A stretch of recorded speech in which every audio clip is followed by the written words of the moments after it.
దేశ ప్రధాని నరేంద్ర మోదీ ప్రతిష్టాత్మకంగా ప్రారంభించిన వికసిత్ భారత్ కు స్పందన పోటెత్తుతోంది. కార్యక్రమంలో భాగంగా స్మార్ట్ ఇండియా హ్యాకథాన్ తీసుకొచ్చారని క్విజ్ కళాశాల అధినేత డాక్టర్ నిడమనూరి కళ్యాణ చక్రవర్తి అన్నారు.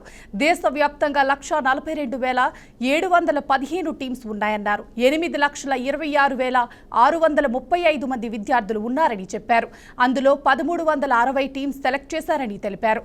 వీటిలో 857 సాఫ్ట్వేర్ టీమ్స్, 403 హార్డ్వేర్ టీమ్స్ ఉన్నాయని చెప్పారు. ప్రధాని మోదీ నేతృత్వంలో స్టార్టప్ ఇండియా, మేక్ ఇన్ ఇండియాతో దేశం ముందుకు వెళ్తుందని కళ్యాణ్ చక్రవర్తి సంతోషం వ్యక్తం చేశారు.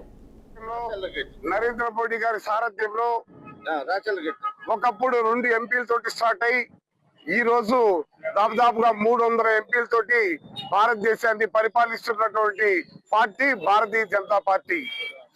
ఈనాడు నరేంద్ర మోడీ గారి సారథ్యంలో ఆనాడు 14వ స్థానంలో ఉంది, ఈ రోజు దాదాపు 3వ స్థానానికి కూడా మనం ఇదిగామంటే ఆ గొప్పతనం భారతీయ జనతా పార్టీ నరేంద్ర మోడీ గారి సారథ్యంలో జరిగిందని చెప్పు. అలాగే మీ అందరూ తెలిసిన విషయమే, మన కరోనా కష్టకాలంలో ఎంతో మంది ఈ దేశం అతి పెద్ద దేశం, ఎంతో మంది దెబ్బతింటారు అనే ఆలోచన ప్రపంచ దేశాలు మన దేశం వైపు చూస్తున్న తరుణంలో మన దేశాన్ని మనం రక్షించుకొని, అలాగే ప్రపంచ దేశాలకు కూడా వ్యాక్సిన్ రూపంలో ప్రపంచ దేశాలను కూడా రక్షించినటువంటి మహోన్నతమైన వ్యక్తి నరేంద్ర మోడీ గారు.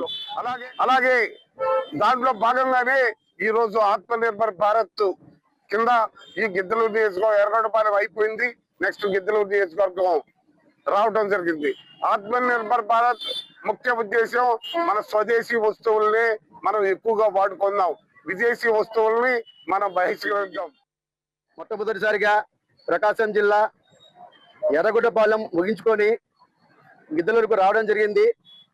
ఈరోజు మాకు ఎంతో ఆనందంగా ఉంది. ప్రకాశం జిల్లాలో మొట్టమొదటిసారిగా labour welfare state board director శివారానికి రావడం మాకు గిద్దలూరు పట్టణాభిషేక్ చాలా ఆనందంగా ఉంది.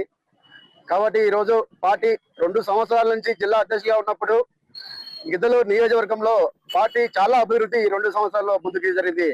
దానికి కారణం శివాడి అన్న మాకు చాలా సపోర్ట్ చేయడం జరిగింది. ముందు రోజుల్లో ఇంకా మాకు మార్కాపురం జిల్లా కూడా అవడం జరిగింది. కాబట్టి మార్కాపురం జిల్లా అయిన తర్వాత మాకు కొన్నంత అండగా కూడా మాకు పార్టీకి అండగా ఉండాలనేసి మేము శివాడి అన్నను కోరుకుంటున్నాం. ఖచ్చితంగా మేము ఒక సైనికులాగా కూడా పనిచేసి రాబోయే రోజుల్లో సర్పంచ్ ఎలక్షన్స్ ఉన్నాయి, జెడ్పీటీసీ ఎలక్షన్స్ ఉన్నాయి. ప్రతి ఒక్కరూ ప్రతి మండలం నుంచి బీజేపీ క్యాండిడేట్ పోటీ చేయాలా.